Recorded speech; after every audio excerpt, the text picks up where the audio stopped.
permite. Padre, te damos gracias. Acompáñeme allí a orar desde su hogar. Gracias, Dios, por este día. Gracias, Señor, por tus bondades, por tus misericordias, Señor, que podemos nosotros experimentar cada mañana. Cada mañana es una experiencia nueva, Señor, de ese favor tuyo extendido a nuestras vidas. Cada vez que podemos abrir nuestros ojos, Señor, y poder respirar el aire que tú nos regalas, Señor, podemos decir gracias, Señor.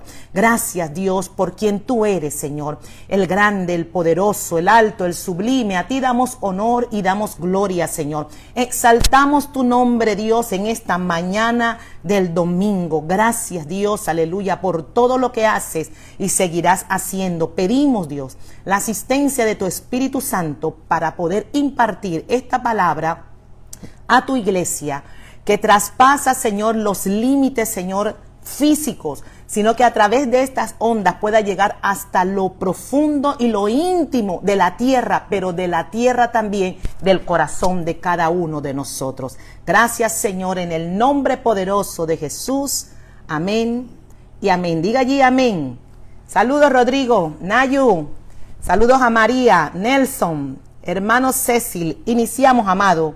En esta mañana, pues, quiero compartir con ustedes acerca del tema La gracia que me sustenta. Ese es el título que puse al mensaje que quiero compartir con ustedes hoy. Y si algo nosotros debemos estar seguros es que el deseo de Dios sigue vigente hoy. Él no ha cambiado. Dios desea que su reino se extienda hasta lo último de la tierra. Por eso nosotros no podemos abandonar la misión. Nosotros sabemos que de esta misión que nos ha sido encomendada solamente será posible por la gracia de Dios. Así es que allí anote, si usted ya se conectó, ponga allí, esto será posible por la gracia de Dios. Así yo sé que tengo su atención. Esto solo será posible por la gracia de Dios. Entonces, ¿qué es lo que realmente significa la gracia? La palabra gracia, amado, por sí sola se describe como un favor o bondad no merecida. No es algo que usted puede comprar, tampoco puede pagar, tampoco usted la ha adquirido o se le otorga por méritos personales o propios. Cada vez que usted ve aparecer la palabra gracia, tenga en cuenta su connotación, porque esto hace referencia a algo que no se merece. Cristo es la manifestación de la gracia de Dios encarnada. Quiere decir o significa entonces que al hablar de la gracia de Dios, nosotros no estamos haciendo referencia a algo, sino a alguien. Los antiguos gozaron del favor divino, pero al llegar Jesús, se personificó ese favor de Dios al hombre como un acto de amor para con la humanidad. Jesús vino a inaugurar un nuevo tiempo, establecer por pura gracia el reino de Dios en la tierra, y ese reino se muestra como un regalo de amor de Dios para con el hombre. Por iniciativa propia lo ofreció gratuitamente a los pecadores, no tomando en cuenta sus obras, ni sus méritos, ni tampoco la justicia de ningún hombre. La gracia de Dios llegó en abundancia, amados. No llegó por gotas, no llegó a cuentagotas, sino llegó en abundancia. Quiero leer para ustedes lo que Juan nos deja registrado en el capítulo 1 acerca de esta gracia. Dice el verso 1 y verso 2, después vamos a saltarnos al 14 al 17. Dice, en el principio era el verbo, y el verbo era con Dios, y el verbo era Dios. Este era en el principio con Dios. En el verso 14, Juan refiere a este verbo y dice, y aquel verbo fue hecho carne y habitó entre nosotros, y vimos su gloria, gloria como del unigénito del Padre, lleno de gracia y de verdad. Juan dio testimonio de él y clamó diciendo, este es de quien yo decía, el que viene después de mí es antes de mí, porque era primero que yo. Porque de su plenitud tomamos todos, y gracia sobre gracia. Pues la ley por medio de Moisés fue dada, pero la gracia y la verdad vinieron por medio de Jesucristo. Detengámonos a observar cómo Juan describe esta gracia. En el verso 14, él dice, vimos su gloria.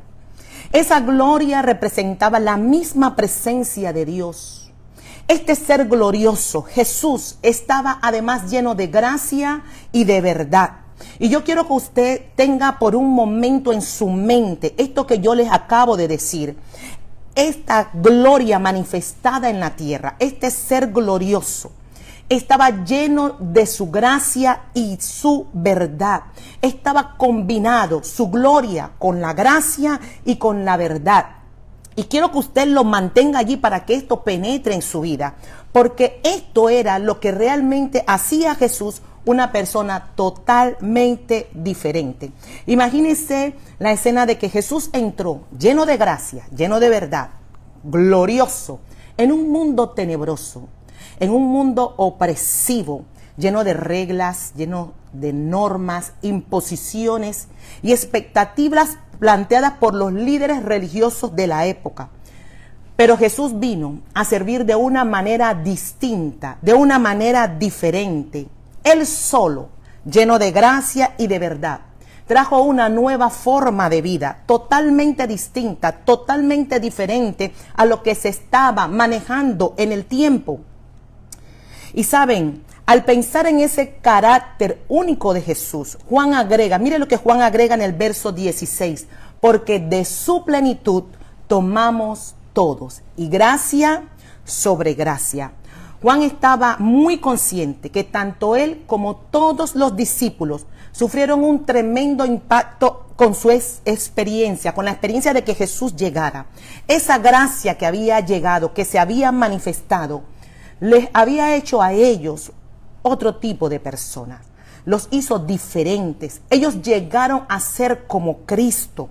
Por causa de que ellos llegaron a ser como Cristo, impactados por esa gracia, hoy esa gracia se ha manifestado a nosotros. Hoy ha llegado a nosotros. De otra manera no hubiese sido posible. Nosotros vemos en estos hombres un ejemplo de aquellos que absorbieron del Maestro su amor, su calidez, esa compasión para con los hombres, al punto de que sus vidas fueron transformadas. Esos mismos hombres fueron aquellos que produjeron un impacto en el mundo romano. Juan pone el broche. Miren cómo Juan va hilando en estas ideas cuando escribe y deja plasmado en el versículo 17 que acabamos de leer la diferencia de los dos estilos de ministerios contrastantes que se estaban dando en el tiempo. Dice el verso 17, pues la ley por medio de Moisés fue dada, pero la gracia y la verdad vinieron por medio de Jesucristo. La gracia, amados, la gracia es mucho más que una doctrina, es mucho más que una exposición teológica, es mucho más que una religión. Cuando la gracia y la verdad vinieron por medio de Jesucristo, se produjo desde aquel momento una revolución en el mundo espiritual que había sido añorada largamente por los antiguos, aquellos a quien la religión los mantenía cautivos. Él empezó a dar un mensaje y poner en libertad a aquellos que la religión les mantuvo impuesto con yugos, de esclavitud, y provocaba en ellos culpas. Amado, si usted no entiende la gracia y la verdad, usted puede mantenerse esclavo, ¿sabe? Puedes mantenerte esclavo en tus pensamientos, de acciones pasadas. El hombre es un poquito más difícil de perdonarse a sí mismo de lo que Dios ya perdonó. Dios ya nos perdonó de los hechos pasados, y muchas veces esos hechos se mantienen vigentes y permanentes en nuestras mentes, en nuestros pensamientos, cuando nosotros no entendemos lo que es la gracia y la verdad en nuestras vidas. Fuimos liberados, fuimos perdonados. Vemos a un Jesús, aquel que vino lleno de gracia y de verdad, que empezó a renovar en su tiempo los conceptos y trajo una nueva motivación de vida, algo diferente para los hombres. Y en lugar de enfocarse en las obras de la carne, Jesús les estaba hablando acerca de lo que hay en el corazón del hombre. Él se enfocó en que teníamos que revisar lo que hay en el corazón del hombre. Y en lugar de que el pecador cumpliera con una larga lista de requisitos, Jesús hizo énfasis en lo que era la fe. Era necesaria la fe, aunque ésta fuera tan pequeña como la de un grano de mostaza. Este mensaje, este cambio, trajo y generó libertad, como el Señor mismo nos enseñó en Juan 8:32. Conoceréis la verdad y la verdad os hará libre. Libre de un mensaje, de una religión rígida y estéril, reemplazada por la gracia liberadora de nuestro Señor. Esa gracia llegó para que se cumpliese, para que el reino de los cielos pudiese continuar siendo extendido aquí en la tierra. Saben, por mucho tiempo se ha enfatizado en la gracia salvadora. Esto lo he dicho y vuelvo y lo repito, es bueno que lo vuelva a repetir. Jesús vino a la tierra a salvar al hombre. Pero el mensaje que se da es como que si este hubiese sido el fin de esta causa. Nosotros sabemos que no es así. Claro que sí vino a salvar al hombre, pero la salvación era solamente el medio para lograr la causa y el objetivo, ¿verdad? De que esta gracia se manifestara. El propósito era recuperar lo que se había perdido en Génesis capítulo 3. En el Edén no se perdió la salvación. La salvación no era lo que estaba regulando todo. Era el gobierno de un reino establecido. Cuando se cedieron los derechos, se perdió el reino. Y ese reino había que recuperarlo. El propósito del reino de Dios es establecer el señorío de Cristo en las personas, en el ambiente, en la tierra. Recuerde que la tierra todavía gime esperando la manifestación gloriosa de los hijos de Dios. Por eso la gracia fue manifestada, para que el hombre pudiese recuperar el reino perdido en el Edén. La iglesia del Señor a nivel mundial debe recuperar la brújula. Y no estoy diciendo la bruja, mire que dije la brújula. Sí, porque estoy haciendo referencia a ese aparatito que los navegantes usan para poder orientarse y poder llegar a su destino. Pues nosotros necesitamos regresar, volver a las escrituras, ponernos los lentes correctos y volver a reenfocarnos. Cuando digo nosotros, hablo de la iglesia del Señor. Cuando nosotros podemos mirar el ejemplo de la iglesia primera, como lo describe Juan en los versos que leímos anteriormente. Esta iglesia era una iglesia que tenía un gran impacto en su tiempo y en su generación. Ellos estuvieron colaborando así con la extensión del reino. Y estas cosas que ellos experimentaron, que ellos vivieron, esta transformación de vida, los hizo a ellos personas influyentes. Escribe allí, personas influyentes. La gente tiene un concepto muy equivocado de lo que es una persona o lo que define a una persona como influyente. La gente piensa que una persona influyente es como un político o es una persona que tiene un poder adquisitivo bastante grande, o sea, que tiene una posición económica. Pues no es así. Déjame decirte que la iglesia del Señor en sí pudo comprender que ella tenía poder dentro para poder influenciar en el ambiente donde estaba viviendo y poder causar un efecto liberador, un efecto en este mensaje que estaban trayendo. Porque la idea de recuperar el reino, amados, significa que Dios quiere gobernar, que hayan vidas que sean gobernadas. Necesitamos, la iglesia del Señor necesita poder manifestarle a este mundo que sus vidas están siendo gobernadas por su rey. Eso es necesario. Y hacerse una persona influyente en medio del tiempo. Pero para esto es necesario, y lo he dicho, lo vuelvo y lo retomo en esta oportunidad, es necesario que usted sepa quién usted es. La gente tiene mucho problema en cuanto a la identidad. Identificar quién es. Cuando usted le pregunta a una persona, ¿y usted quién es? Créalo que la gente lo primero que dice es su nombre. Yo soy fulano de tal. Pues ese es su nombre. O dice, no, yo soy el doctor o el arquitecto o el ingeniero o el contable. No, yo soy la pastora. No, yo soy. Usted tiene que saber quién usted es en Dios. Porque cuando usted tiene identidad en el reino, usted no se adjudica méritos propios. Ni siquiera por causa del don que pueda fluir en su vida, que le ha sido otorgado por el Señor. Y para esto voy a tomarle como ejemplo y le voy a citar al apóstol Pablo. Este apóstol de la gracia, que también fue de gran impacto en su tiempo y en generación. ¿Quién no sabía quién era Pablo? ¿Quién no sabía?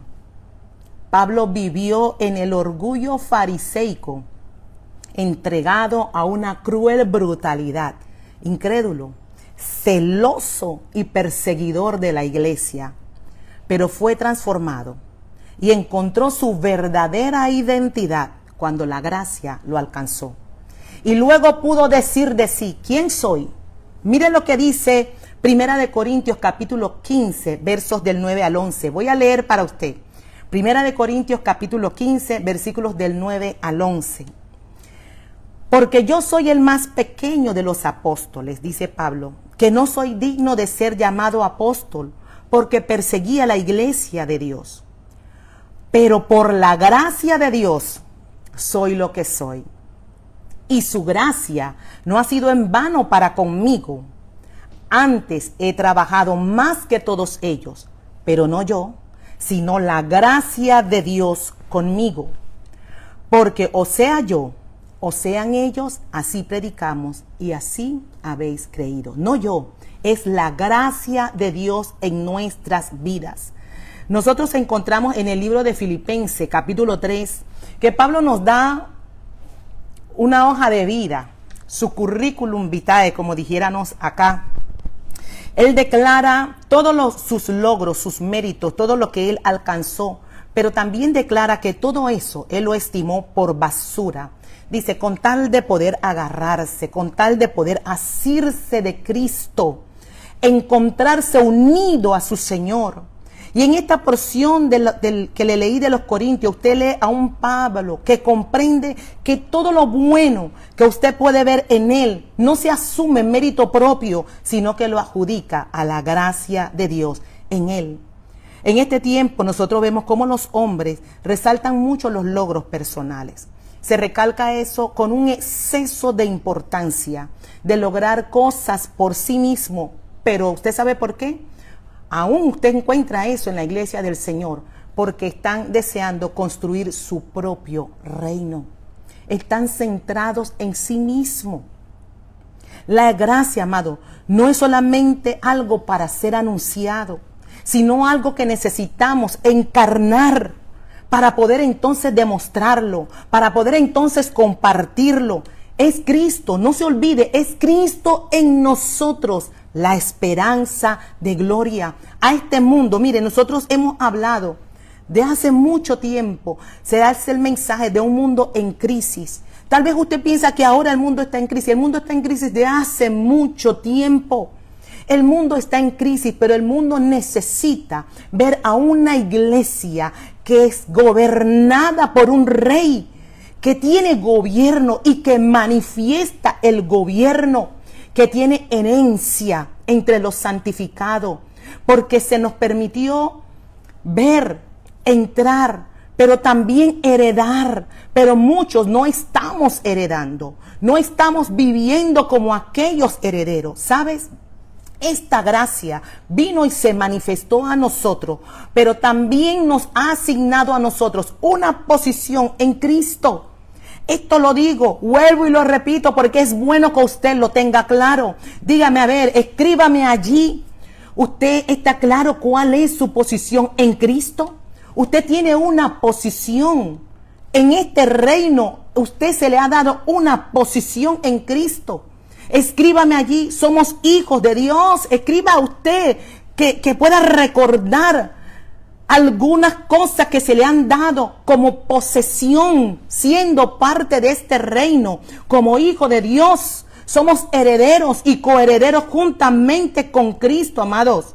Somos miembros del cuerpo, pero tenemos que estar claros de esta posición, ¿sabe? Pablo nos dice en el libro de Gálatas que si el heredero es niño, en nada difiere del esclavo. O sea que yo tengo que recordar que mi posición no lo define mi condición. Lo dijimos en el mensaje anterior. No lo define mi condición. Yo puedo estar viviendo una condición, pero no soy definida por ellos. Yo tengo una posición de mayor relevancia. Es en Cristo.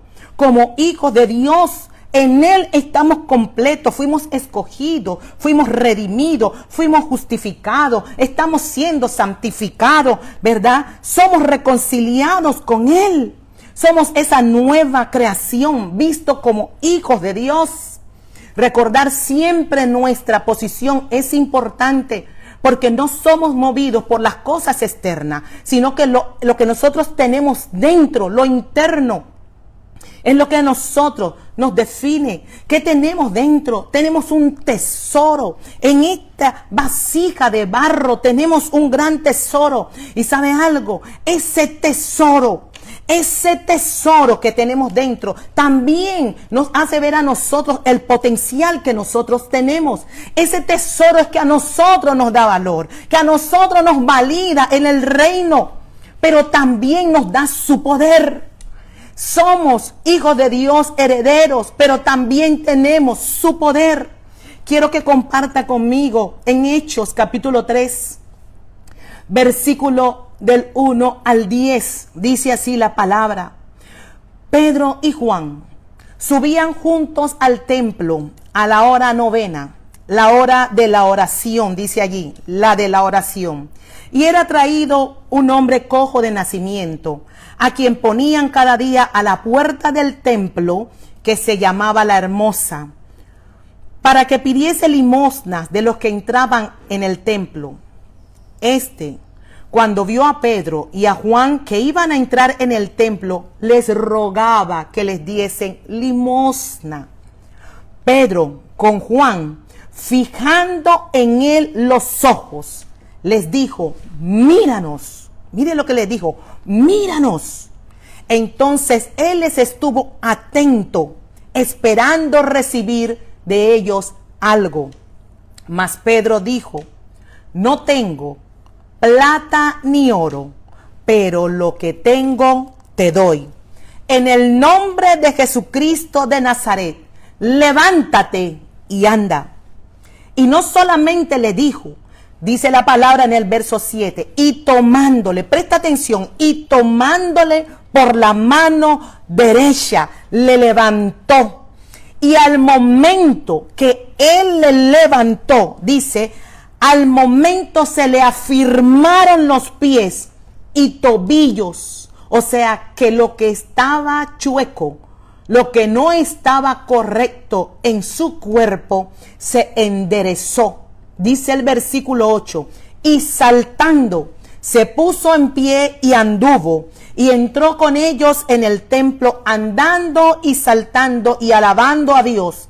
Y todo el pueblo le vio andar y alabar a Dios, y le reconocían que era el que se sentaba a pedir limosna a la puerta del templo La Hermosa, y se llenaron de asombro y espanto por lo que había sucedido. Hermanos, nosotros somos la esperanza de este mundo. Dentro de ti está el poder para obrar milagros. Sí, este cojo de nacimiento, amado, estaba sentado en la puerta del templo. ¿Qué hacía? Dice la palabra que estaba pidiendo limosna a la hora de la oración, a la hora donde había mayor concurrencia. Y dice y señala y registra la palabra que Pedro y Juan estaban subiendo al templo un día en Jerusalén. Usted recuerde que en esta porción de la palabra, estamos hablando de Hechos capítulo 3, los apóstoles todavía estaban en transición, estaban en un periodo de ajuste. La ruptura con el judaísmo no se hizo de una forma brusca. Por eso, Cuando la iglesia ya ha sido formada, usted puede entender que usted es el templo, que ya nosotros no vamos al templo, somos el templo de Dios. Nosotros nos congregamos como iglesia, pero nosotros somos ese templo, somos su casa, somos su iglesia, somos su cuerpo. Usted no pierda esto de vista. Ok, volvemos a la lectura del hombre lisiado. Todo apunta, o todo parece ser, que este hombre estaba abandonado de esperanza. Él no pensaba que él jamás se iba a curar. Él pensaba que su necesidad era suplida con pedir limosna, ya que él no podía trabajar.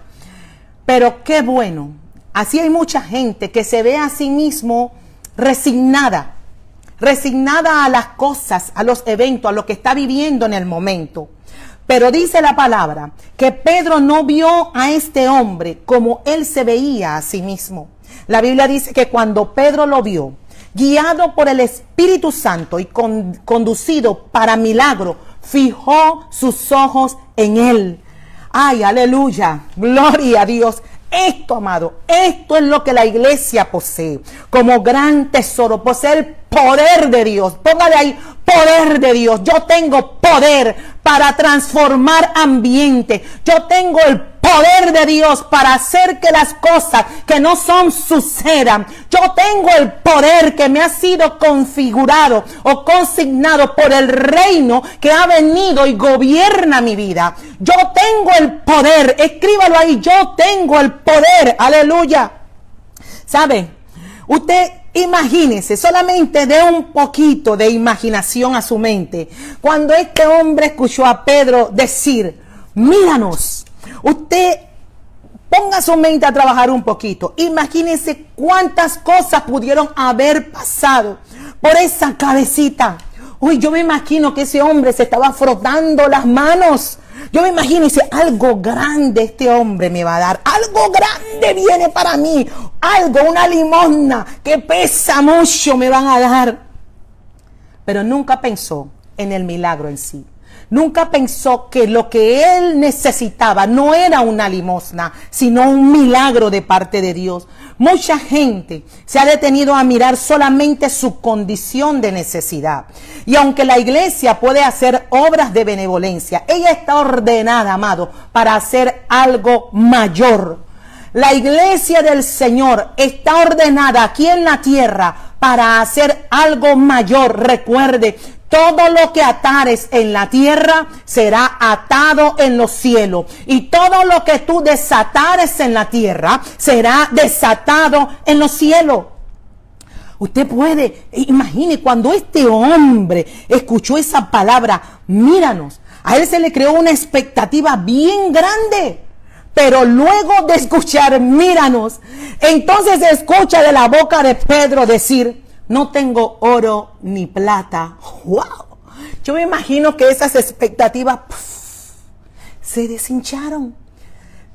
Como el globo, se bajaron. Se bajaron y dicen, wow, si esta gente no tiene oro y no tiene plata.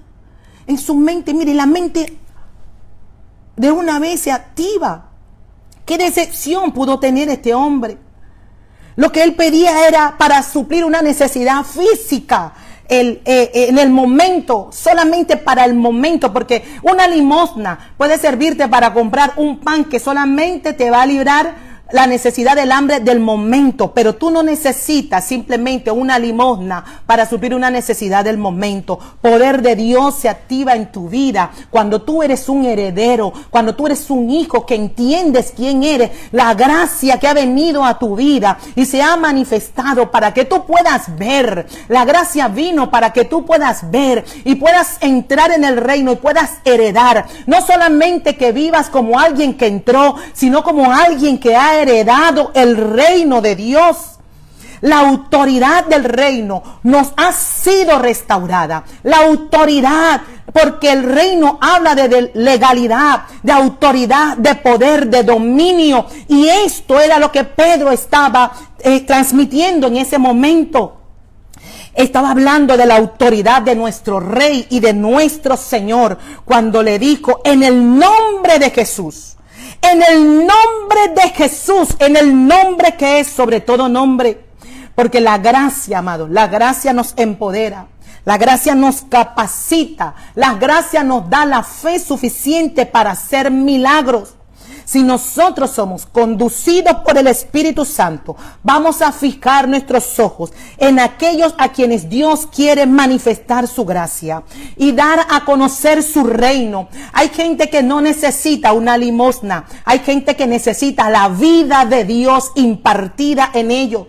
Favores no merecidos. La gracia quiere manifestarse. Favores que no merecemos.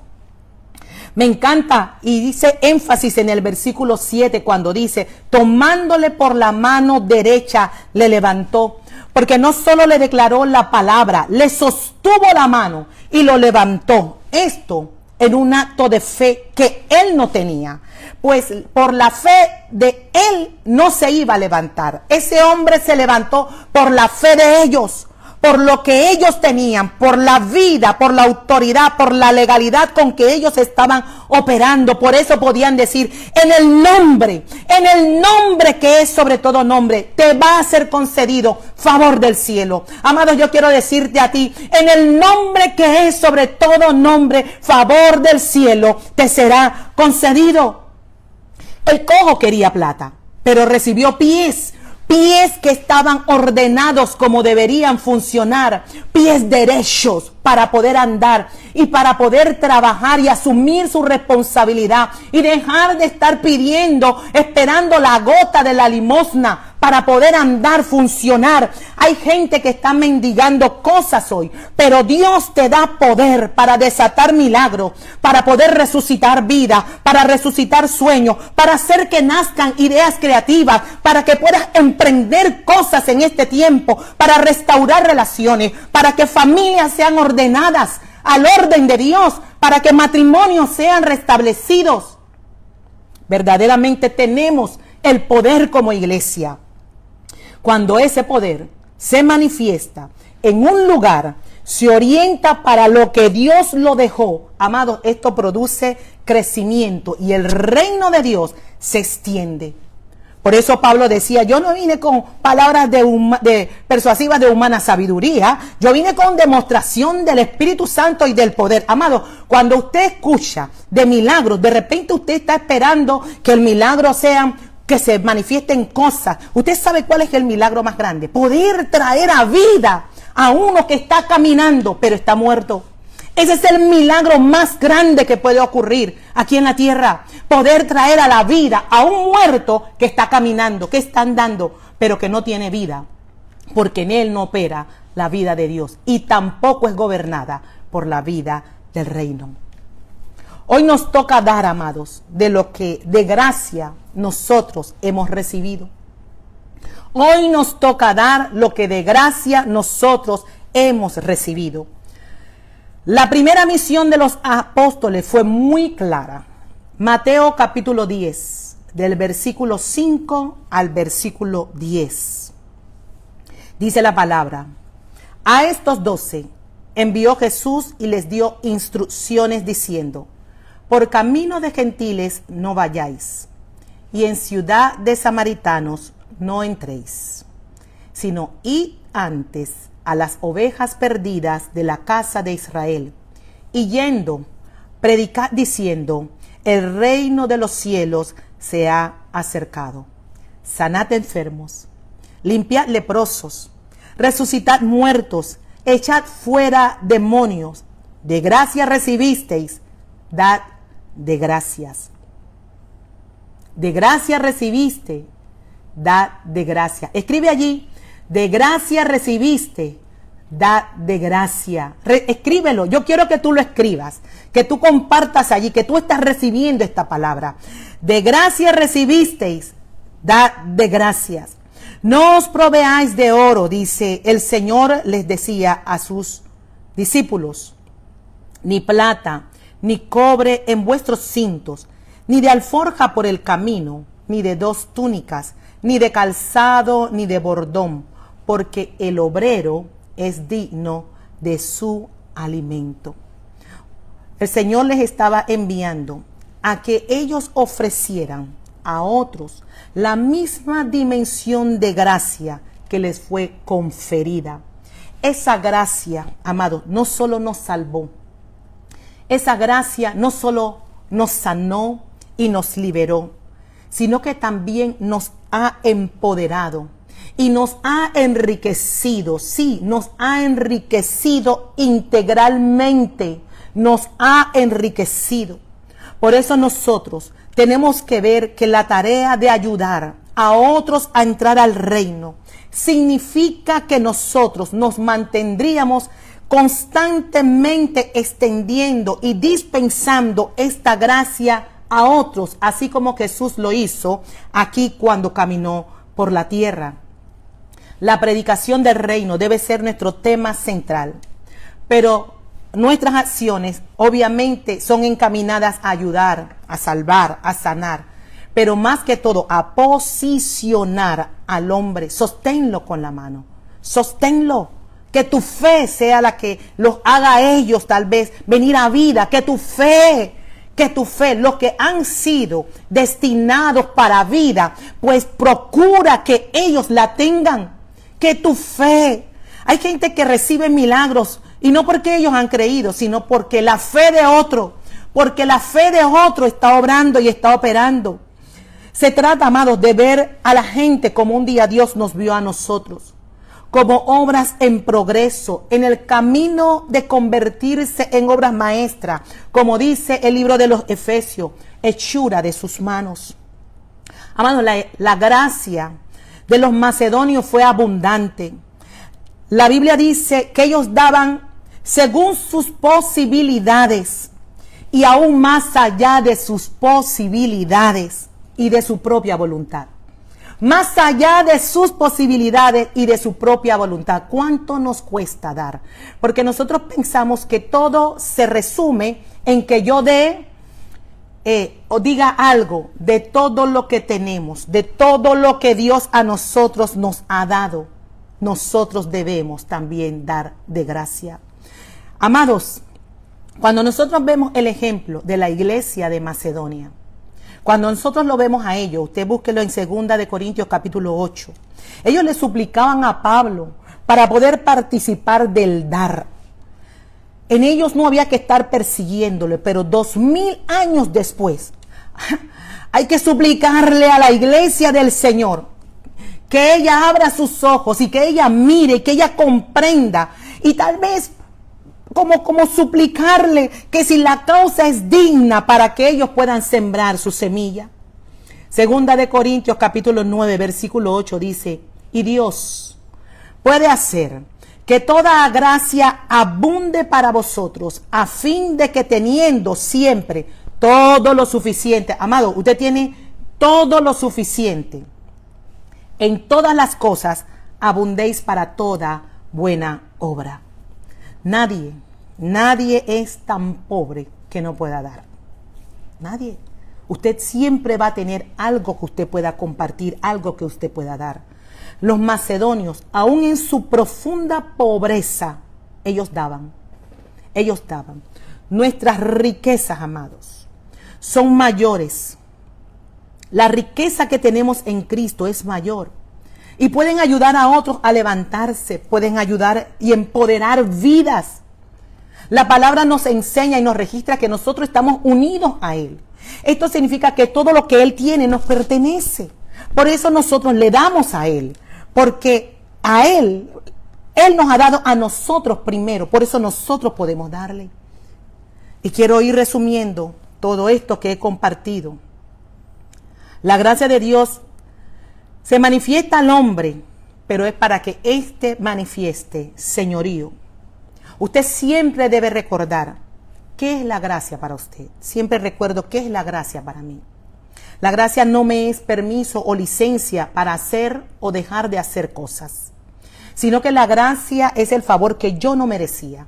Por lo tanto, me hace vivir como una mujer agradecida. ¿Sabe por qué? Porque yo no lo puedo pagar. La gracia a mí me habilita para poder correr, para poder extender su reino hasta lo último de la tierra. Esa gracia me ha enriquecido mi espíritu para que yo pueda conocer los planes secretos de Dios, cosas que antes yo no podía entender, no podía ver. Puedo conocer y se me ha revelado los asuntos del reino que estaban allí. Hoy puedo descodificarlo por la gracia de Dios en mí. Ahora entiendo. Ahora conozco sus planes, ahora puedo comprender y tengo su diseño. Ahora puedo decir que estoy equipada para poder llevar a cabo su propósito aquí en la tierra. Ahora puedo ser la persona que Dios soñó un día. Seguir siendo perfeccionada, seguir madurando, seguir como una persona sensata aquí en la tierra, clara de su propósito, de poder seguir extendiendo el reino de Dios aquí en la tierra. Pero también tengo la seguridad de que Dios gobierna mi destino. No tengo miedo.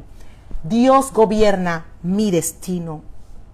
Esto nos lleva a una gracia mucho más maravillosa, amados, de poder extendernos a los demás. El mundo no se estremece por los religiosos, sino ante la manifestación del reino. Y esa expresión no requiere de teología, sino requiere de corazones humildes y que estén dispuestos a dar lo que de gracia han recibido. ¿Está usted dispuesto a dar lo que de gracia ha recibido? Entonces, dé gracias al Señor. Quiero orar por ustedes o con ustedes, cerrando este mensaje.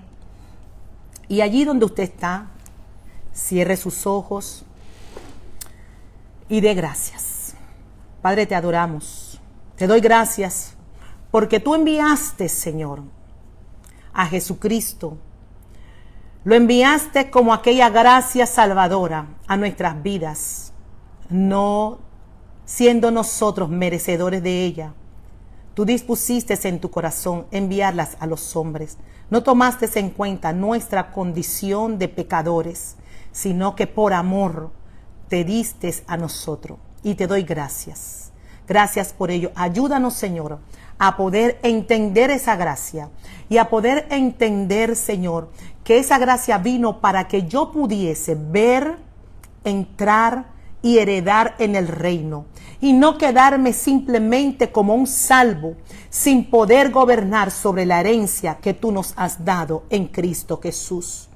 Ayúdanos a poder deponer aquellas cosas en nuestras vidas que hoy no son gobernadas, Señor, que hoy no expresan que el reino ha venido a nuestras vidas, para poder nosotros ser esa expresión y poder ser ese mensaje vivo que habla y se hace influyente en su lugar, de donde vive, de donde trabaja, de donde opera, capaz de poder transformar el ambiente y poder obrar milagros, de poder traer a la vida a muchos, Señor. Gracias, Dios. Gracias por todo lo que tú has hecho. Y, Señor, pongo mi vida a disposición de tu reino, Señor. En el nombre poderoso de Jesús, abre los ojos del entendimiento de todos aquellos que hoy han entrado, que hoy pueden ver el reino y que le reciben en su corazón y deciden que el reino gobierna sus vidas. Rinden delante de ti sus vidas para ser gobernada por el Rey y por lo que el reino del Señor establece. Gracias, Padre, en el nombre de Jesús. Amén y amén. Amados, gracias por permitirnos entrar a sus hogares. Gracias por un día más donde podemos compartir la palabra del Señor. Gracias porque ustedes son los agentes. No olvide reproducir este video. Recuerde que en la semana nosotros tenemos la página en YouTube, que usted puede entrar al canal de YouTube de Brazos Abiertos. Ayer inauguramos nuestra página en Instagram. Búsquenos, usted puede entrar Ministerio Brazos Abiertos y ahí conéctese, comparta el mensaje de vida. Otros necesitan escuchar y necesitan estar alineados a toda esta verdad. Realmente pues estoy agradecida con ustedes. Recuerde, estamos próximos a entrar al camp del 8 al 10 de octubre. Está nuestro congreso de avance ministerial, ¿verdad? Estamos pasando y se les pide por los medios que usted pueda seguir dándole promoción a este evento y que su generosidad también sea conocida. Puede enviarlo a la casa de ministerial, al Ministerio Brazos Abiertos, y nosotros lo hacemos llegar a los que están coordinando el evento. Les amo, un abrazo y nos vemos en la próxima.